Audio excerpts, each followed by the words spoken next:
Hello बच्चा party. सो हम लोग स्टार्ट कर रहे हैं एक नया series and first of all मैं इंट्रोड्यूस कर दूं। मैं हूं राहुल और इस चैनल पे आपको एसएसटी के सारे सब्जेक्ट में इस साल के बोर्ड एग्जामिनेशन के लिए रिवाइज कराने वाला हूं एंड ये सारा सीरीज फिलहाल अभी बोर्ड के रिस्पेक्टिव के लिए ही और मोस्ट इंपॉर्टेंट सीरीज में बनाने वाला हूँ। अब तक मैं ऑफलाइन में था, now I am also in online mode. So सबसे पहले मैं एसएसटी के ज्योग्राफी सब्जेक्ट को स्टार्ट कर रहा हूँ for chapter 1, resource and development. तो सबसे पहले हम लोग कवर अप करेंगे व्हाट इज रिसोर्स। रिसोर्स है क्या? वट एवर थिंग्स जो हमारे नीड को सेटिस्फाई करे वो क्या कहलाता है? रिसोर्स कहलाता है। बट मेक श्योर वो रिसोर्सेज जो है टेक्नोलॉजिकली एक्सेसिबल होना चाहिए।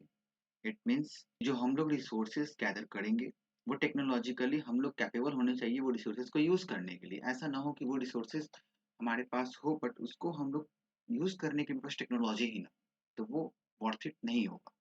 And apart from this economically feasible भी होना चाहिए। ऐसा नहीं होना चाहिए कि वो रिसोर्सेज के अलावा मेरे पास कोई सब्स्टिट्यूट ऑप्शन हो जो इससे चीप पड़ रहा। सो मेक श्योर कि वो इकोनॉमिकली फिजिबल भी होना चाहिए। उसके बाद कल्चरली लोगों के द्वारा भी एक्सेप्टेबल होने चाहिए। सो एवरीथिंग जो हमारे इन्वायरमेंट में अवेलेबल है, जो हमारे नीड को सेटिस्फाई कर सकते हैं, वो सब रिसोर्सेज कहलाएंगे। द नेक्स्ट टॉपिक है हमारा classification of resources. Classification of resources 4 basis पे किए गए हैं। पहला ओरिजिन, दूसरा एग्जॉस्टिबिलिटी, तीसरा ओनरशिप एंड चौथा डेवलपमेंट स्टेटस। आइए वन बाय वन इसको भी हम लोग कवर अप कर लेते हैं। सबसे पहले बायोटिक रिसोर्सेज। बायोटिक रिसोर्सेज वो रिसोर्सेज को कहलाते हैं जो लिविंग थिंग्स है। सिंपली वी कैन से जिसमें लाइफ अवेलेबल है वो सब के सब क्या कहलाएंगे? Biotic resources. जैसे प्लांट, ह्यूमंस, एनिमल्स, ये सब क्या है? Biotic resources. ये बायोटिक रिसोर्सेज वो कहलाएंगे जो नॉन लिविंग है। मेक श्योर जो नॉन लिविंग थिंग है वो क्या कहलाएंगे? Abiotic resources, land, minerals, waters etcetera. Next है हमारा एग्जॉस्टिबिलिटी। एग्जॉस्टिबिलिटी रिसोर्सेज को टू टाइप से क्लासिफाई किया गया है। फर्स्ट है रिन्यूएबल, सेकंड है नॉन रिन्यूएबल। रिन्यूएबल रिसोर्सेज वैसे रिसोर्सेज जिसको in short span of time हम लोग रिन्यू कर सकते हैं एंड नॉन रिन्यूएबल रिसोर्सेज वैसे रिसोर्सेज जिसको in short span of time फिर से बनाया नहीं जा सकता है। जैसे कोल्स और मिनरल्स, एक बार यूज करने के बाद उसे फिर से हम लोग रिन्यू नहीं कर सकते। एक बार कोल यूज किए एंड देन दैट्स इट। वैसे ही रिन्यूएबल रिसोर्सेज में जैसे विंड एनर्जी, सोलर एनर्जी, इसको मल्टीपल टाइम्स यूज करने के बाद भी वो एग्जॉस्ट नहीं होगा। नेक्स्ट है ऑनरशिप के बेसिस पे। ऑनरशिप के बेसिस पे रिसोर्सेज को 4 टाइप से क्लासिफाई किया गया है। फर्स्ट है इंडिविजुअल, सेकंड कम्युनिटी, थर्ड है नेशनल एंड फोर्थ है तुम्हारा इंटरनेशनल। वन बाय वन इसको भी देख लेते हैं।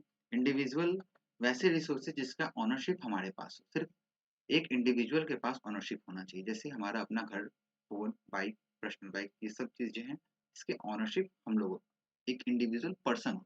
नेक्स्ट है कम्युनिटी के बेसिस पे। कम्युनिटी के बेसिस पे जो रिसोर्सेज होते हैं वो उनका ऑनरशिप मल्टीपल लोगों के पास बटा होता है या फिर उसका यूज जो है मल्टीपल लोग मिलकर के करते हैं। जैसे सोसाइटी के पार्क हो गया, प्लेग्राउंड हो गया, वो कोई एक पर्सन के द्वारा यूज नहीं किया जाता है, उसका ऑनरशिप भी सबके पास डिस्ट्रीब्यूटेड होता है। अगर मान लो सोसाइटी का पार्क है, सोसाइटी के सारे लोग उन्हें यूज करेंगे। ठीक है। नेक्स्ट है हमारा नेशनल रिसोर्सेज। नेशनल रिसोर्सेज वो होगा जिसके ऑनरशिप हमारे देश के पास, हमारे देश के गवर्नमेंट के पास उसका ऑनरशिप है। जैसे road, railway, highway, sea. One more thing important है, जो सी है वो up to 12 nautical miles, 12 nautical miles तक जो सी है, ये नॉटिकल माइल्स जो हम लोग यहाँ पे रेफर कर रहे हैं, ये 12 नॉटिकल माइल्स जो समुद्र की दूरी को नापने के लिए, जैसे हम लोग रोड की दूरी को नापने के लिए किलोमीटर्स में नापते हैं, ठीक वैसे ही समुद्र की दूरी को नापने के लिए हम लोग नॉटिकल माइल्स को प्रेफर करते हैं। और अप टू 12 नॉटिकल माइल्स ये हम लोग का अपना समुद्र का रीजन आता है। Apart from this beyond 200 nautical miles उसे हाई सी रीजन भी बोला जाता है और यह जो रीजन है वो इंटरनेशनल रिसोर्सेज के अंदर आता है, इंटरनेशनल रिसोर्सेज के अंदर में आते हैं। और ये जो इंटरनेशनल रिसोर्सेज हैं, देश का ऑनरशिप नहीं होता है, इसमें मल्टीपल देश अपने ऑनरशिप को क्लेम करते हैं। या फिर ऐसे बोल लो कि एक बॉडी होता है यूएन का, जैसे बॉडी हो गया जिसमें मल्टीपल देश मिल करके रिसोर्सेज को टेक केयर करते हैं। नेक्स्ट है हमारा डेवलपमेंट। और डेवलपमेंट के बेसिस पे डेवलपमेंट स्टेटस कैसा रहा है उसके बेसिस पे रिसोर्स को क्लासिफाई किया गया 4 टाइप से। पहला है पोटेंशियल। पोटेंशियल वैसे रिसोर्सेज जिसमें पोटेंशियल है हमारे नीड को सेटिस्फाई करने का, बट हम लोग अभी उसे करंटली यूज नहीं कर रहे हैं। For example wind. Wind energy जो गुजरात में है उसको अभी तक हम लोग उसको प्रॉपरली यूज नहीं कर रहे। एंड उसके बाद देखोगे तो यूरेनियम। यूरेनियम रिजर्व भी हमारे लद्दाख में अवेलेबल है, लेकिन उसको भी हम लोग अभी प्रॉपर तरीके से यूज नहीं कर रहे। वो उसके अंदर क्षमता है बट उसे हम लोग यूज नहीं कर रहे। वैसे रिसोर्सेज क्या बोलेंगे? Potential resources. Next developed. जो प्रॉपरली उसका एस्टिमेशन वगैरह हर चीज हो चुका है, क्वांटिफिकेशन कर लिया कि हम लोग को पता है, एंड देन उस रिसोर्सेज को हम लोग क्या बोलते हैं, डेवलप्ड रिसोर्सेज। इसमें कौन कौन से रिसोर्सेज आएंगे, कोल्स, आयरन ओर्स के रिजर्व जो हमारे पास अवेलेबल है, लाइक झारखंड में, मध्य प्रदेश में, उड़ीसा में जो जगहों पे अवेलेबल है, उन सभी रिसोर्सेज को हम लोग इस कैटेगरी के अंदर में डालेंगे। Apart from this, stock, stock के बेसिस पे देखोगे वैसे रिसोर्सेज जिसको यूज करने के लिए अभी हम लोग के पास टेक्नोलॉजी ही अवेलेबल नहीं, टेक्नोलॉजी का इनएक्सेसिबिलिटी होने के कारण हम उस रिसोर्सेज को अभी यूज नहीं कर पा रहे हैं। For example thorium reserve, thorium का जो रिजर्व है जो हमारे कोस्टल एरिया में खास करके कहाँ कहाँ पे पाए जाते हैं, वो हमारे केरला, कर्नाटका एंड आंध्र प्रदेश, यह सब कुछ मेजर रीजन्स हैं। इसके अलावा उड़ीसा भी है जहाँ पे ये सारे रिजर्व पाए जाते हैं। मोस्टली आंध्र प्रदेश और कर्नाटका में मेजर रिजर्व हैं। बट थोरियम को यूज करने के लिए मेरे पास भी अभी टेक्नोलॉजी उसका इनोवेशन अभी तक हमारे पास नहीं है, या फिर बोलो कि टेक्नोलॉजी ही नहीं है कि हम उसे यूज कर सके। दैट्स वाई वो रिजर्व होने से भी कोई मीन नहीं करता। जैसा मैंने पहले बताया था, याद करो डेफिनेशन में, टेक्नोलॉजिकली वो एक्सेसिबल होना चाहिए रिसोर्सेज, तभी वो मीनिंगफुल रिसोर्स कहलाएगा। नेक्स्ट है तुम्हारा रिजर्व। रिजर्व के बेसिस पे देखोगे तो वैसे रिसोर्सेज जिसको रिजर्व किया गया है अभी हम लोग यूज नहीं कर रहे हैं, मे बी फ्यूचर जनरेशन में इसको यूज कर ले, वो फ्यूचर जनरेशन के लिए ही उनको छोड़ा जा रहा है। अभी हम लोग नहीं यूज कर रहे हैं, लेकिन आने वाला जो जनरेशन होगा वो उसको यूज करेगा। जैसे वाटर जो डैम में स्टोर किए गए हैं, जैसे जो हमारा फॉरेस्ट रिजर्व है, ये सब हमारे फ्यूचर के यूज के लिए छोड़ा गया है। नेक्स्ट है major problem faced by the resources. Resources के द्वारा कौन कौन से मेजर प्रॉब्लम्स हैं जो फेस किए जाते हैं। सबसे पहला है depletion of resources by human greed. Human greed के कारण, आदमी के लालच के कारण जो रिसोर्स का जो ओवर एक्सप्लॉइटेशन हो रहा है, उसके कारण रिसोर्सेज की बहुत कमी हो सकती है। आने वाले जनरेशन में रिसोर्सेज का जो अभाव है वो देखने को मिल सकता है। नेक्स्ट है तुम्हारा accumulation of resources in a few hand. अब क्या है कि रिसोर्सेज जो है वो सही से डिस्ट्रीब्यूट नहीं, इक्वली डिस्ट्रीब्यूट नहीं होता है। रिसोर्सेज ऐसा है कि कहीं पे बहुत एबंडेंट मात्रा में होगा, जैसे आप भारत में देख लो, झारखंड में, उड़ीसा में बहुत ज्यादा है, लेकिन अदर जगहों पे बहुत कम देखने को मिलेगा। खास करके आप देख लो, जो मिनरल रिसोर्सेज है वो आप पंजाब साइड पे जाओगे तो वहां आपको ना के बराबर देखने को मिल सकता है, लेकिन झारखंड उत्तराखंड साइड पे ओवर मात्रा में देखने को मिलता है। सो ये एक और भी चीज क्रिएट करता है हमारे सोसाइटी में। अक्सर देखोगे जिसके पास रिसोर्स का एक्सेसिबिलिटी ज्यादा से ज्यादा होता है, वो ज्यादा से ज्यादा धनी होते हैं, इसीलिए वो सोसाइटी को हैव्स और हैव नॉट्स में डिस्ट्रीब्यूट करता है। नेक्स्ट है हमारा इंडिस्क्रिमिनेट एक्सप्लॉइटेशन। अक्सर ये भी देखने को मिलता है कि हमारे समाज में या फिर हमारे किसी भी देशों में देखोगे जहाँ रिसोर्सेज अबंडेंट मात्रा में होते हैं, वहाँ गवर्नमेंट ट्राई करते ज़्यादा से ज़्यादा एक्सप्लॉइट करने का, ज़्यादा से ज़्यादा सारे कॉर्पोरेट बिजनेसमैन भी ज़्यादा से ज़्यादा एक्सप्लॉइट करके अपने ग्रोथ करने की कोशिश करते हैं। इसका बेटर एग्जांपल अभी हम लोग देखे थे, रिसोर्स एक्सप्लॉइटेशन के कारण ही अभी अरावली का जो इशू था वो चल रहा था, वहाँ अबंडेंट मात्रा में रिसोर्सेज उसको एक्सप्लॉइट करना था। नेक्स्ट है हमारा अनइक्वल डिस्ट्रीब्यूशन ऑफ रिसोर्सेज। अच्छा, एक्यूमुलेशन ऑफ रिसोर्सेज जो था उसके साथ एक और पॉइंट जुड़ता है, वो unequal distribution of resources. Resource जो है इक्वली हर जगह पे डिस्ट्रीब्यूट नहीं है, तो ये भी एक मेजर इशू है रिसोर्सेज के साथ। नेक्स्ट, अब इन्हीं सभी दिक्कतों के कारण अब पहली बार आप देखोगे united nation conference on environment and development, UNCED का एक इंटरनेशनल कॉन्फ्रेंस ऑर्गेनाइज किया गया था रियो डी जेनेरो ब्राजील में, जो जून 1992 में देखने को मिला था। 1992 में जो ये इवेंट हुआ था, इस इवेंट में स्पेशली फोकस किया गया था रिसोर्स एंड डेवलपमेंट के ऊपर और सस्टेनेबल डेवलपमेंट के ऊपर फोकस किया गया था। इसमें एक मेजर आउटकम रहा कि एजेंडा 21 देखने को मिलता है। एजेंडा 21 जो है ये एक ग्लोबल एक्शन प्लान था। ग्लोबल एक्शन प्लान किस चीज के लिए लाया गया? तो ग्लोबल एक्शन प्लान लाया गया था सस्टेनेबल डेवलपमेंट के लिए। सस्टेनेबल डेवलपमेंट के लिए एक ग्लोबल एक्शन प्लान लाया गया जो अडॉप्ट किया गया था 1992 में। इसी इवेंट को रियो अर्थ समिट के भी नाम से जाना जाता है और अर्थ समिट के नाम से भी जाना जाता है। यह मोस्ट इंपॉर्टेंट, यहाँ से क्वेश्चन श्योरली आते ही आते हैं। इसमें जो सस्टेनेबल डेवलपमेंट के लिए एक्शन प्लान लाया गया था, इसका फोकस एरिया क्या था कि इकोनॉमिक ग्रोथ हमारा बैलेंस्ड होना चाहिए, साथ में हमारे इन्वायरमेंट को प्रोटेक्टेड करते हुए आपको ग्रोथ करना है, और इसके साथ साथ आपको पॉवर्टी जैसी चीजें हो गई, हेल्थ इशू हो गया, कंजप्शन, रिसोर्स मैनेजमेंट, इन सभी चीजों को भी मद्देनजर रखते हुए आपको डेवलपमेंट करना है। सो याद रखना, एजेंडा 21 क्या था? एक एक्शन प्लान था सस्टेनेबल डेवलपमेंट के लिए। कब अडॉप्ट किया गया था? 1992 में। On which summit? Earth summit, जो कहाँ पे हुआ था? रियो डी जेनेरो ब्राजील में हुआ था। That's it. नेक्स्ट है सस्टेनेबल डेवलपमेंट। सस्टेनेबल डेवलपमेंट क्या है? एक ऐसा डेवलपमेंट जिसमें हम लोग को यह ध्यान रखना है कि आज जो हमारा नीड पूरा हो रहा है, इसका मतलब ये नहीं कि अपने नीड को पूरा करने के लिए फ्यूचर के नीड को हैम्पर कर दें। हम जो भी डेवलपमेंट करेंगे वो फ्यूचर के नीड को टेक केयर करते हुए डेवलपमेंट करेंगे। सो यहीं पे बात आता है सस्टेनेबल डेवलपमेंट के बारे में। जब हम लोग पढ़ेंगे तो सस्टेनेबल डेवलपमेंट में भी बात आती है इकोनॉमिक ग्रोथ का, सोशल इक्वलिटी का एंड एनवायरमेंटल प्रोटेक्शन का। याद रखो इसमें तीनों चीज, इकोनॉमिक ग्रोथ भी है, सोशल इक्वलिटी भी है और एनवायरमेंटल प्रोटेक्शन भी साथ में हम लोग को टेक केयर करते हुए चलना है। इसके कुछ मेजर गोल्स हैं, डेवलपमेंट गोल्स के 17 गोल्स इसमें हैं। हालांकि बोर्ड के एग्जाम से भी इंपॉर्टेंट नहीं है, बस ओवरऑल पता रखो। इसमें 17 गोल्स है। इसमें पॉवर्टी से रिलेटेड, हंगर से रिलेटेड, इन्वायरमेंट से रिलेटेड, ओशन से रिलेटेड हर चीज को इसमें कवर अप किया गया है। तो मोस्टली तुम्हारा इकोनॉमी, सोसाइटी और बायोस्फीयर, याद रखना बायोस्फीयर एनवायरमेंट के सारी चीजों को भी इसमें कंसिडर किया गया है। तो नेक्स्ट है रिसोर्स प्लानिंग।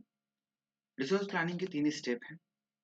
पहला स्टेप है identification and inventory of resources. सबसे पहले हमें पता करना होता है कि कितना मात्रा में जो रिसोर्स अवेलेबल है, उसके लिए सर्वे करते हैं हम लोग। फिर उसके बाद मैप करते हैं कि कहाँ कहाँ पे अवेलेबल है ये रिसोर्सेज। फिर उसके बाद एस्टिमेट पता करते हैं कितने क्वांटिटी में। तो ये हमारा सबसे पहला स्टेप होता है। सेकंड स्टेप है इवॉल्व अ प्लान। एक ऐसा प्लान स्ट्रक्चर बनाओ, जैसे रिसोर्स को हम लोग कैसे क्या यूज करना है, क्या क्या टेक्नोलॉजी उसके लिए यूज होगा, स्किल क्या क्या चाहिए, इंस्टीट्यूशन उसके लिए अगर कुछ डेवलप करना है तो अलग अलग ऑर्गेनाइजेशन बनाओ। जैसे कोल इंडिया लिमिटेड का स्टेब्लिशमेंट किया गया था और कोल के रिसोर्स के मैनेजमेंट करने के लिए। वैसे ही matching resources development plan with current national overall plan. हमें ये भी ध्यान देना है कि जो रिसोर्स का प्लान होगा, रिसोर्स को डेवलपमेंट का जो प्लान होगा, वो हमारे करंट के नेशनल प्लान से भी, नेशनल इकोनॉमिक ग्रोथ प्लान से भी वो मैच करे। सो नेक्स्ट है हमारा लैंड रिसोर्सेज। लैंड रिसोर्सेज के देखोगे आप लोग तो 3 फीचर्स। इंडिया में मोस्टली जो लैंड यूज किया जाता है वो अलग अलग पर्पज के लिए किए जाते हैं, जिसमें से लैंड हर टाइप के अवेलेबल है। प्लेन वाले लैंड अलग है, प्लेट्यू वाले लैंड अलग है और माउंटेन वाले लैंड अलग है। प्लेन वाले जो लैंड है वो 43% हमारे इंडिया में है। अपार्ट फ्रॉम दिस 27% जो लैंड है वो प्लेट्यू रीजन्स में है एंड माउंटेन वाले रीजन 30% में। सबसे प्रोडक्टिव जो यूज होता है वो प्लेन वाले लैंड का होता है। यहाँ कुछ एनसीईआरटी में कुछ पाई चार्ट्स दिए गए हैं जो हमारे लैंड के अलग अलग क्लासीफाई एंड यूजेस को डिस्क्राइब कर रहा है। आप देख सकते हो वन एंड वन करके, बट अपार्ट ये इतना वर्थ इट नहीं है। तो हम लोग मेनली नेक्स्ट टॉपिक मूव करते हैं। नेक्स्ट है लैंड रिसोर्सेज। लैंड रिसोर्सेज में जो टॉपिक है वो लैंड यूटिलाइजेशन। लैंड इसमें भी मोस्टली जो पढ़ना है वो बैरन लैंड, वेस्ट लैंड किसको बोलते हैं। बैरन लैंड और वेस्ट लैंड वैसे लैंड हो गए जो कल्टीवेशन के पर्पस के लिए यूज नहीं होते। वैसे लैंड जो कल्टीवेशन के पर्पस के लिए यूज नहीं होंगे वो सब बैरन लैंड और वेस्ट लैंड कहलाएंगे। जैसे डिजर्ट हो गया, डिग्रेडेड लैंड हो गया, ये सब का कोई यूज नहीं है, बस वो बैरन पड़ा हुआ है। Apart from this non agriculture land भी होते हैं जो रोड, इंडस्ट्रीज और रेलवे के द्वारा यूज किया जाता है। फिर उसके बाद अदर अनकल्टिवेटेड लैंड हो गए। अदर अनकल्टिवेटेड लैंड में आपके आ जाएंगे permanent pasture and grazing land. वैसे लैंड जहाँ पे सिर्फ पशुपालन, पशुओं को चराया जाता है, ग्रेजिंग करने के लिए उनको ले जाया जाता है। उसके बाद है कल्चरेबल वेस्ट लैंड। ये एक इम्पॉर्टेंट है। कल्चरेबल वेस्ट लैंड वैसे लैंड जिसपे हम लोगों ने 5 साल से ऊपर समय के लिए कोई खेती ही नहीं किया, मोर देन 5 ईयर्स से उस पर कोई एग्रीकल्चर वगैरह का प्रैक्टिस उस पर नहीं की जा रही है, उसको क्या बोलेंगे, कल्चरेबल वेस्ट लैंड बोलेंगे। फैलो लैंड जो हो गया, इसमें भी दो टाइप से, current fallow land and other current fallow. Current fallow land वैसे लैंड को बोलते हैं जिसपे लेस देन 1 ईयर और 1 ईयर तक खेती या एग्रीकल्चर कोई भी प्रैक्टिस नहीं की गई हो। याद रखो लेस देन 1 ईयर तक अगर होगा एग्रीकल्चरल एक्टिविटी, अगर उसमें नहीं होगा तो वो क्या कहलाएगा, करंट। और 1 से 5 ईयर्स के लिए होगा तो क्या कहलाएगा, अदर देन करंट फैलो। फिर है nets on area. Nets on area वैसे लैंड जहाँ पे कल्टीवेशन किया जाता है, सोइंग एंड हार्वेस्टिंग किया जाता है, वो सारे लैंड क्या कहलाएंगे, नेट्स ऑन एरिया कराएंगे। इसी के बाद एक और टर्म देखने को कभी कभी मिल सकता है, gross cropped area. Gross cropped area वैसे होगा जहाँ पे नेट्स ऑन एरिया वाले तो एरिया होंगे ही, प्लस एरिया उनके अलावा जो कहीं और भी शो किए जाते हैं। नेक्स्ट टॉपिक है लैंड डिग्रेडेशन। ये एक इंपॉर्टेंट टॉपिक है, यहाँ से क्वेश्चन अक्सर देखने को मिल जाता है। लैंड डिग्रेडेशन सेवरल कॉजेज से होता है। लैंड डिग्रेडेशन में सिंपली कहें तो लैंड जो बर्बाद होता है वो अलग अलग कारणों से होता है। सबसे पहला है डिफॉरेस्टेशन। डिफॉरेस्टेशन के कारण देखोगे तो अक्सर लैंड क्षति होता है, क्योंकि पेड़ का काम ही होता है लैंड को होल्ड करके रखना, मिट्टी को होल्ड करके रखना। डिफॉरेस्टेशन होगा तो लैंड डिग्रेड होगा। नेक्स्ट है ओवर ग्रेजिंग। अत्यधिक अगर पशुचारण करोगे, प्लांट होगा नहीं तो मिट्टी को होल्ड करके नहीं रखेगा, मिट्टी को होल्ड करके नहीं रखेगा तो मिट्टी फिर बर्बाद हो जाएगा। इसी के साथ नेक्स्ट हमको और भी देखने को मिलेगा ओवर इरिगेशन। अत्यधिक इरिगेशन से भी, खास करके इसमें जो फ्लड इरिगेशन होते हैं, फ्लड इरिगेशन में तो पूरे फील्ड में आपके फ्लड करते रहते हैं, जिससे पूरा मिट्टी का ऊपर का लेयर ह्यूमस खत्म हो जाता है और वो मिट्टी उपजाऊ भी नहीं हो पाता। अगर उस पर पेड़ पौधा फिर नहीं उगेगा तो वो भी लैंड डिग्रेड कहलाएगा। And then mining and quarrying. Mining and quarrying के कारण भी लैंड डिग्रेडेशन पूरे लार्ज स्केल पे देखने को मिलता है। इसके अलावा देखोगे केमिकल, अब फर्टिलाइजर एंड केमिकल्स भी ओवर जो यूज किए जाते हैं, ये भी एक मेजर डिजास्टर साबित होता है लैंड के लिए। नेक्स्ट है हमारा अर्बनाइजेशन। अब अर्बनाइजेशन हम लोग देख रहे हैं कि पॉपुलेशन बहुत ज़्यादा बढ़ रहा है, पॉपुलेशन बढ़ रहा है तो पूरे के पूरे वर्ल्ड में रहने के लिए जगह कम रही है। उस जगह को पूरी करने के लिए जंगलों को काट काट के वहाँ पे लोगों का सेटलमेंट बढ़ाया जा रहा है ना। इसी के लिए तो अभी एक मुद्दा भी चल रहा था रिसेंट में, इन्वायरमेंट का मुद्दा, जिसमें हम लोग देखे थे अरावली वाला मुद्दा। नेक्स्ट है अर्बनाइजेशन। अर्बनाइजेशन में मोस्टली देखोगे लोग के रहने के लिए जंगलों का काटा जाता है। अब जंगलों को काट दोगे, है ना, पेड़ पौधे को काट दोगे तो फिर लैंड को होल्ड करके कौन रखेगा। तो सेम केस यहाँ भी अप्लाई होता है। सो ये कुछ सेवरल रीजन है जिसके कारण लैंड डिग्रेडेशन देखने को मिलता है। नेक्स्ट है देन हाउ हम लोग कैसे कंजर्व कर सकते हैं लैंड रिसोर्सेज। लैंड रिसोर्सेज को बना को कंजर्व करके रखने का कुछ सेवरल मेजर्स मैंने यहाँ पे पॉइंट आउट कर रखा है। सबसे पहले एफोरेस्टेशन, पेड़ पौधा लगा करके हम लोग रिस्टोर कर सकते हैं। कंट्रोल ग्रेजिंग करके, ग्रेजिंग को पशु को चारण करना है तो कंट्रोल वे में करो, अलग अलग लैंड पे ले जाओ। ऐसा नहीं कि एक ही जगह पे लेकर बार बार वहाँ का पूरा पूरा लैंड खत्म कर दिए, जितने भी प्लांट है वहाँ के सारे खत्म करवा दिए, ऐसा नहीं करना है। नेक्स्ट है तुम्हारा प्रॉपर इरिगेशन मेथड। इरिगेशन जो करना है इसके लिए ड्रिप यूज करो, स्प्रिंकलर यूज करो। ऐसा नहीं कि फ्लड इरिगेशन आप यूज करो, ट्रेडिशनल मेथड को अवॉइड करके न्यूली मेथड को अपॉइंट करो। एंड उसके बाद uses of organic fertiliser. Organic fertiliser को आप यूज कर सकते हो रैदर कि आप लोग केमिकल फर्टिलाइजर को यूज करो। इसके बाद proper management of industrial wastage. Industrial wastage को डायरेक्टली जाकर डंप नहीं करना है फील्ड में, उसको प्रॉपर आप ट्रीट करो एंड देन फिर उसके बाद उसको डंप करो। देन उसके बाद कंट्रोल माइनिंग। माइनिंग भी करना है, ठीक है, माना कि रिसोर्स डेवलपमेंट के लिए माइनिंग करना जरूरी है तो यहाँ कंट्रोल माइनिंग करो ताकि रिसोर्स का भी बचाव हो प्लस लैंड का भी ओवर एक्सप्लॉयटेशन देखने को ना मिले।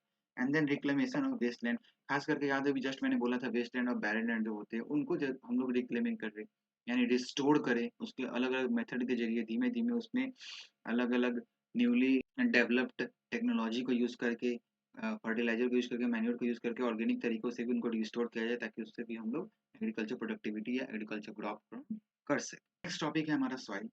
सॉइल जो है एक रिन्यूएबल नेचुरल रिसोर्सेज है और सबसे पहली बात, सॉइल एक बहुत इंपॉर्टेंट रिसोर्स है क्योंकि आज के टाइम पे एग्रीकल्चर देख लो, नेचर को क्योर करने का काम देख लो या फिर माइक्रो ऑर्गेनिज्म को क्योर करने का काम देख लो। इवन आजकल हर चीजें, जो भी चीज, इवन फूड जो हमें मिलता है उसके लिए भी सॉइल रिस्पॉन्सिबल है। तो हर जगह एक इम्पॉर्टेंट रोल अदा करता है सॉइल। तो सॉइल में जो मोस्टली हम लोग देखेंगे वो टॉप सॉइल लेयर को हम लोग देखेंगे क्योंकि यही एक इम्पॉर्टेंट लेयर है जहाँ पे प्लांट ग्रोथ होता है। प्लांट को सारे के सारे न्यूट्रिएंट्स वगैरह इन्हीं लेयर से प्रोवाइड किए जाते हैं। तो यहाँ पे देखोगे कौन कौन से फैक्टर रिस्पॉन्सिबल हैं सॉइल के फॉर्मेशन के लिए। ये पहला है रिलीफ और टोपोग्राफी। जैसा लैंड स्ट्रक्चर होगा वैसा सॉइल भी पाया जाएगा। फॉर एग्जांपल के लिए alluvial soil, alluvial soil river वाले जोन में पाए जाते हैं, है ना, प्लेन वाले रीजन में ही मोस्टली देखने को मिलता है अलुवियल सॉइल। इसके अलावा तुम देख लो जहाँ जहाँ पे प्लेट्यू रीजन है, प्लेट्यू में भी मोस्टली जो वोल्केनिक रीजन वाले हो गए, यहाँ पे पास्ट टाइम पे वोल्केनिक देखने को मिल रहा था, यहाँ पे बासाल्टिक रॉक पाए जाते हैं, वहाँ पे तुम देखोगे ब्लैक सॉइल पाए जाते हैं। ऐसे ही पेरेंट रॉक और बेड रॉक जो हो गया, जिस जो मिट्टी बना है वो किसी न किसी रॉक के डेन्यूडेशन होने के कारण बना है। तो अगर फॉर एग्जांपल देख लो ब्लैक सॉइल को देख लो, ब्लैक सॉइल जो है वो लावा से बना होता है। लावा से तो बनता है इग्नियस रॉक, इग्नियस रॉक को हम लोग बसाल्टिक रॉक के भी नाम से जानते हैं और इसी बसाल्टिक रॉक के कारण ब्लैक सॉइल देखने को मिलता है। ठीक वैसे ही ग्रेनाइट से बनता है सैंडी सॉइल। नेक्स्ट जो है तुम्हारा क्लाइमेटिक फैक्टर्स। क्लाइमेटिक फैक्टर्स देखोगे तो क्लाइमेटिक फैक्टर से भी डिफाइन होता है कि किस टाइप का वहाँ पे मिट्टी पाया जाएगा। फॉर एग्जांपल के लिए अभी एक मेजर देख सकते हो, वेस्टर्न घाट वाले रीजन में लेटेराइट सॉइल पाया जाता है तो इंटेंस लीचिंग उसमें देखने को मिलता है। तो ये किसका एग्जांपल है, क्लाइमेटिक फैक्टर का। ठीक वैसे ही natural forces, river, wind, glacier, temperature, यह सब भी डिफाइन करता है कि मिट्टी किस टाइप का मिट्टी कौन सा कहाँ पे किस कैसा मिट्टी फॉर्मेशन होगा। इसके अलावा वेजिटेशन, लिविंग ऑर्गेनिज्म भी, इसके अलावा टाइम, सॉइल कंपोजिशन। अच्छा, हर मिट्टी को सॉइल का ना कुछ पार्ट बनने में हजारों साल लग जाता है। जो हम लोग इजीली देखते हो ना डेन्यूड हो जाता है, उस मिट्टी को बनने में बहुत सारे लंबा वक्त लग जाता है। इसके बाद सॉइल कंपोजिशन को देखें तो सॉइल में ऑर्गेनिक मैटर और इनऑर्गेनिक मैटर दोनों ही पाए जाते हैं, मिनरल्स भी पाए जाते हैं और ह्यूमस भी पाए जाते हैं। ह्यूमस जो है वो ऑर्गेनिक मैटर है, मिनरल्स जो है वो इनऑर्गेनिक मैटर है। Classification of soil. Soil classification समझने से पहले हम लोग कुछ समझ लेते हैं कि कितने टाइप्स के सॉइल हैं। कितने टाइप्स के सॉइल हैं इसको देख लो तो क्लियर आइडिया लग जाएगा कि जो सॉइल है मोस्टली हम लोग को पढ़ना है 6 टाइप के soil. Forest soil, alluvial soil, red and yellow soil, black soil, laterite soil, arid soil. Forest soil जो है ये मोस्टली तुमको देखने को मिलेगा फॉरेस्ट वाला रीजन में, इन रीजन्स में ज्यादातर देखने को मिल सकता है, और नॉर्थ ईस्ट के कुछ रीजन्स में तुमको फॉरेस्ट सॉइल देखने को मिलता है। Apart from this alluvial soil तुमको जहाँ जहाँ प्लेन वाला रीजन है, नॉर्दर्न प्लेन जहाँ पे देखने को मिलेगा वो सारा का सारा रीजन तुमको देखने को मिलेगा कौन सा सॉइल, अलुवियल सॉइल, ये सभी रीजन्स पे। इसके अलावा तुम जैसे ही आगे बढ़ोगे तो यहाँ तुमको देखने को मिल जाएगा ब्लैक सॉइल। ब्लैक सॉइल जो है ये तुम्हारा प्लेट्यू वाला रीजन्स में पूरा का पूरा कौन सा सॉइल है, ब्लैक सॉइल पाया जाता है। इसके अलावा तुम देख लो तो ये तुम्हारा रेड सॉइल वाला रीजन हो गया, है ना, ये हो गया तुम्हारा रेड सॉइल वाला, और ये हो गया तुम्हारा लेटेराइट सॉइल वाला रीजन। एरिड सॉइल जो है ये तुम्हारा डिजर्ट वाले एरिया में देखने को मिलता है, इट मीन्स कि राजस्थान वाले एरिया में देखने को मिलता है। नेक्स्ट क्लासिफिकेशन ऑफ सॉइल के लिए मैंने पूरा का पूरा एक टेबल बना रखा है, आप यहाँ से एक स्क्रीनशॉट ले लो। जैसे अलुवियल सॉइल, अलुवियल सॉइल जो है वो फॉर्म्ड होता है रिवर के डिपोजिशन से, है ना, तो रिवर के डिपोजिशन से यह सॉइल फॉर्म होता है। And then mixture of sand silt clay, इसमें पाए जाते हैं क्या क्या, सैंड सिल्ट क्ले वगैरह पाए जाते हैं इसमें, ये बहुत ज़्यादा फर्टाइल लैंड होता है। इसके अलावा इसमें क्या क्या चीज़ें मेजरली पाए जाते हैं, तो इसमें पाए जाते हैं आपके potash, lime, poor in nitrogen होता है। ये मोस्टली जो है नॉर्दर्न प्लेन वाले रीजन में फाउंड होगा। इसमें कौन कौन से फसलें उगाए जाते हैं, rice, wheat, sugar cane, pulses, ये सब कुछ चीजें इसमें उगाए जाते हैं। अच्छा एक चीज और, अलुवियल सॉइल के टू टाइप्स होते हैं, भांगर, खादर। भांगर ओल्ड और लेस फर्टाइल होता है, खादर जो है न्यू और वेरी फर्टाइल होगा। नेक्स्ट है ब्लैक सॉइल। ब्लैक सॉइल को रेगर सॉइल भी बोलते हैं और ब्लैक कॉटन सॉइल भी बोलते हैं। ये क्लेई इन नेचर होता है, हाई मॉइस्चर रिटेंशन इसमें एबिलिटी होता है, और हाई कैल्शियम, मैग्नीशियम, पोटास पाए जाते हैं, बट इसमें नाइट्रोजन और फॉस्फोरस देखने को नहीं मिलता है। यह डेक्कन प्लेट्यू वाले रीजन्स में मोस्टली फाउंड होता है, जैसे महाराष्ट्र, मध्य प्रदेश, गुजरात, कर्नाटका, आंध्र प्रदेश, तमिलनाडु जैसे रीजन्स में। इसमें कौन कौन से फसलें उगाई जाते हैं, तो इसमें उगाए जाते हैं कॉटन, शुगर केन, मिलेट, तंबाकू। इसके अलावा ब्लैक सॉइल में समर के मौसम में एक डीप क्रैक भी देखने को मिलता है। ये जो क्रैक होता है ये एरिएशन के कारण देखने को मिलता है।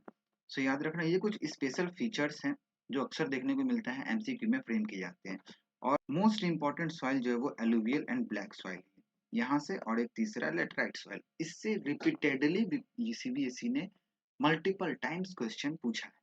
नेक्स्ट है रेड एंड येलो सॉइल। ये सैंडी टू लोमी स्ट्रक्चर होता है, इसमें आयरन ऑक्साइड का मात्रा बहुत ज्यादा पाया जाता है। दिस इज बिकॉज ये थोड़ा एसिडिक इन नेचर भी होता है, और इसी कारण से इसका कलर जो है वो रेड देखने को मिलता है। यह mostly eastern and southern Deccan plateau वाले रीजन्स में पाए जाते हैं। और इसमें कौन कौन सा क्रॉप ग्रोन होता है, तो क्रॉप इसमें मिलेट, ग्राउंड नट्स, पोटैटो, ये सब मेनली इसमें ग्रोन किए जाते हैं। लो मॉइस्चर रिटेंशन क्या थी, इसमें मॉइस्चर रिटेंशन कैपेबिलिटी बहुत लो होता है, वहीं हम लोग देखे थे ब्लैक सॉइल में हाई मॉइस्चर रिटेंशन कैपेबिलिटी था।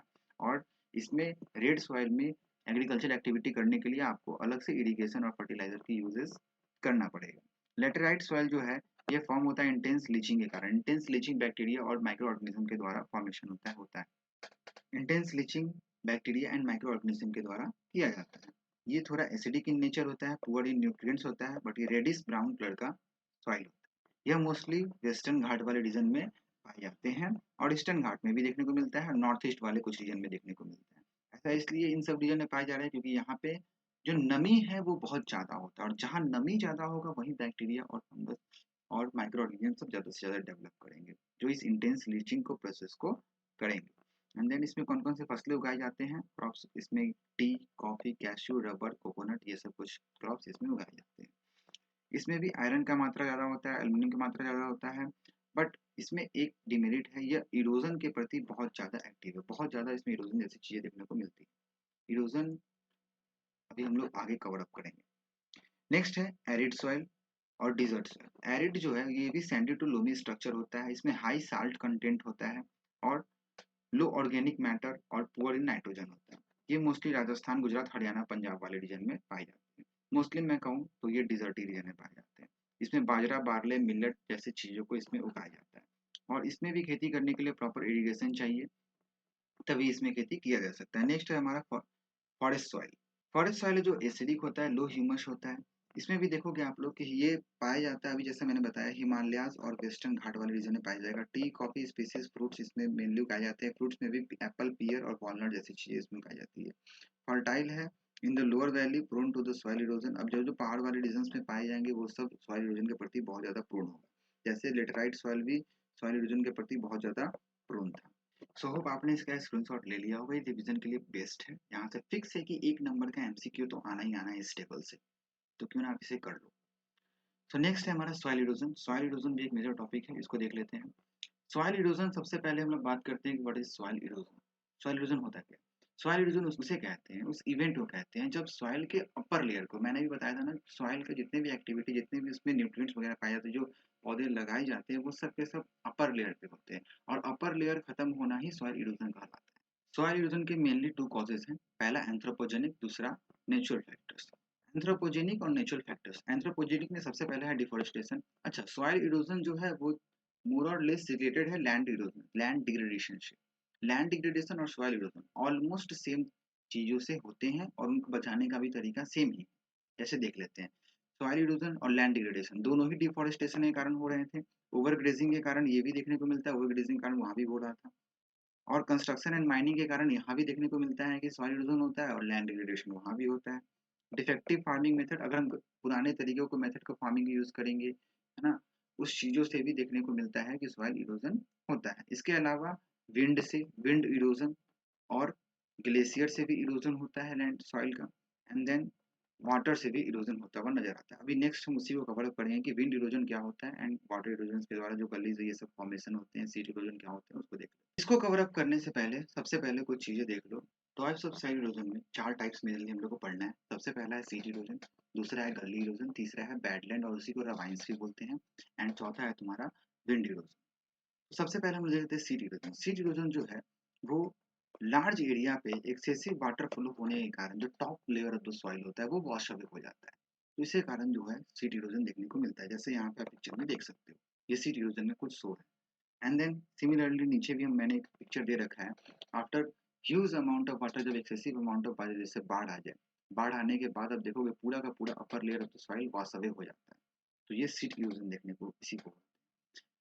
नेक्स्ट है गली इरोजन। गली इरोजन जो है ये डीप चैनल फ्लो होने के कारण होता है। डीप चैनल जो किसके कारण, कंटिन्यूअस फ्लो ऑफ वाटर होते रहते हैं एक स्लोप में, अलग अलग स्लोप में देखोगे, एक स्लोप में वाटर फ्लो होना कंटिन्यूअसली फ्लो होने के कारण एक गॉर्ज फॉर्मेशन कर देता है और ये पूरा का पूरा एक पाथवे बना देता है, जिसके कारण ये डीप डीप स्ट्रक्चर देखने को मिलता है। यहाँ पिक्चर में देख सकते हो, सिमिलरली नीचे वाले पिक्चर में भी देख सकते हो। ठीक वैसे ही आप देखोगे बैडलैंड और रवाइंस। बैडलैंड और रवाइंस जो है ये कंटिन्यूअसली किसी जगह पे एक्सेसिव डीप गलीज अगर फॉर्मेशन हो गया, डीप गलीज एक्सेसिव फ्लो बनने के कारण बहुत लंबे समय में, पहले छोटे छोटे गलीज देखने को मिल रहा था, विद लॉन्ग टर्म समय के साथ साथ नदी का पाथवे चेंज होते होते कंटिन्यूअसली उस जगह पे बहुत सारा ऐसा ऐसा गलीज रिवाइंस फॉर्मेशन होने के कारण पूरा का पूरा स्ट्रक्चर अब अनसस्टेनेबल फॉर द यूज हो जाता है। वहाँ पे कोई भी एग्रीकल्चर प्रैक्टिसेस हम लोग नहीं कर सकते। नेक्स्ट है हमारा विंड इरोजन। विंड इरोजन जो है वो देखने को मिलता है हवा के कारण, और मोस्टली ये देखने को मिलता है एरिड रीजन्स में, एरिड और सेमी एरिड रीजन में, स्पेशली राजस्थान, हरियाणा और गुजरात के कुछ रीजन्स में। वहाँ पे top layer of the soil जो है वो एयर के कारण वॉश अवे हो जाता है, यानी कि उसे होल्ड करने के लिए प्लांट नहीं है, प्लांट रहेगा तभी तो उसे होल्ड करेगा। तो लास्ट टॉपिक है conservation of soil. Conservation of soil के लिए मोस्टली जो है एग्रीकल्चर से रिलेटेड जितने भी टेक्निक्स होते हैं उसको कौन कौन से मेथड्स दिए गए। सबसे पहला है कॉन्टर प्लॉगिंग। कॉन्टर प्लॉगिंग में देखोगे ये एक पैटर्न में फार्मिंग किए जाते हैं, खास करके स्लोपी रीजन्स में। स्लोपी रीजन्स में दिक्कत क्या होता है, वाटर का फ्लो को रोकना बहुत मुश्किल होता है। तो उस जगह पे ऐसे ऐसे कॉन्टोर बना करके, ये आप देख रहे हो एक लाइंस फॉर्म में कॉन्टोर का डेवलप करके, एंड देन ये एक वाटर को होल्ड करने का भी काम करता है और वहाँ पे फार्मिंग प्रॉपर्ली तरीके से की जा सकती है। सो नेक्स्ट है टेरेस फार्मिंग। टेरेस फार्मिंग और टेरेस कल्टीवेशन में क्या होता है, जो हिली स्लोप वाले रीजन्स होते हैं वहाँ पे ये सीढ़ी नुमा स्ट्रक्चर बनाया जाता है। ये देख सकते हो ऐसे ऐसे अलग अलग एक सीढ़ी टाइप का स्ट्रक्चर बना करके देन उस पे फार्मिंग प्रैक्टिसेस किए जाते हैं। ये मोस्टली होल्ड करता है। अच्छा, स्लोप पे लैंड को हम लोग देखे थे कि लैंड इरोजन और सॉइल इरोजन मोस्टली देखने को मिलता था, और इसी कारण से इन रीजन्स में भी जो अगर इस टाइप से एग्रीकल्चर प्रैक्टिसेस किया जाएगा तो मिट्टी को भी होल्ड करके रखेगा एंड वाटर का भी जो रन ऑफ है उसको भी होल्ड किया जा सकता है, और प्लस इससे हम लोग एग्रीकल्चर आउटकम बेनिफिट भी ले सकते हैं। नेक्स्ट देखोगे आप, कंजर्वेशन ऑफ सॉइल इरोजन का जो अगला मेथड है स्ट्रिप क्रॉपिंग। स्ट्रिप क्रॉपिंग के जरिए हम लोग क्या करते हैं कि लार्ज एग्रीकल्चर फील्ड में, खास करके जब जहाँ पे बहुत ह्यूज अमाउंट में एग्रीकल्चर प्रैक्टिसेस किया जाता है, वहाँ पे पूरे फील्ड को स्ट्रिप्स के फॉर्म में बांट दिया जाता है। यानी एक स्ट्रिप में कोई और क्रॉप लगा होगा, अगले स्ट्रिप में कोई और क्रॉप होगा, फिर उसके अगले स्ट्रिप में कोई अदर क्रॉप देखने को मिलता है। ये क्या होता है, जो विंड के शॉक को एब्जॉर्ब करने का काम करता है। खास करके कभी-कभी देखने को मिलता है कि कोई-कोई छोटे-छोटे पौधे होते हैं, उसमें इतना स्ट्रेंथ नहीं होता है, और वो विंड के कॉन्टैक्ट में आते ही वो पूरा का पूरा फील्ड बर्बाद हो जाता है। लेकिन अगर वहीं पे उसके बगल में कुछ ऐसा पौधा लगा दिया जिसका स्ट्रेंथ ज़्यादा हो, तो वो शॉक को एब्जॉर्ब कर सकता है। नेक्स्ट है हमारा शेल्टर बेल्ट। शेल्टर बेल्ट में मेथड में क्या होता है, जब लार्ज स्केल पे कोई एग्रीकल्चर फील्ड में हमको कोई क्रॉप उगाना है, सपोज करो कॉटन का फील्ड, अब वो गुजरात वाले रीजन में फील्ड लगाया गया कॉटन का, और वहाँ पे कोई अगर हवा बहुत तेज आया तो पूरा का पूरा वॉश अवे कर देगा, पूरा पूरा क्रॉप को बर्बाद कर देगा, इवन मिट्टी को साथ में वो उखाड़ देगा। तो इस कारण से उस जगहों पे भी ऐसे बड़े-बड़े पेड़ लगा दिए जाते हैं फील्ड के चारों तरफ से, जो जैसे ये यहाँ पे फील्ड है, तो इसके चारों तरफ से ऐसे-ऐसे पौधे लगा दिए जाएँगे, जहाँ पे एक फिगर में देख सकते हो। ये क्या करता है, जितने भी हवा के जो शॉक होते हैं उनको एब्ज़ॉर्ब कर लेता है, ताकि ये छोटे पौधों पे वो उनका प्रभाव ना पड़ सके। सो ये पूरा का पूरा कंजर्वेशन ऑफ सॉइल के बाद फाइनली टॉपिक होता है हमारा एंड। एंड इस चैप्टर का नोट्स मैं टेलीग्राम पे डाल दूंगा। एंड रेस्ट जो है नेक्स्ट हम लोग का पार्ट है चैप्टर नंबर 2। वहाँ पे हम लोग कवर अप करेंगे forest and wild life resources को भी, इसको भी जल्दी से हम लोग रैपिड रिवीजन करेंगे, और इसके बाद से हम लोग अलग अलग चैप्टर्स के एसएसटी के सारे चैप्टर को डे वाइज करके रिवीजन करके दैट्स इट खत्म करेंगे।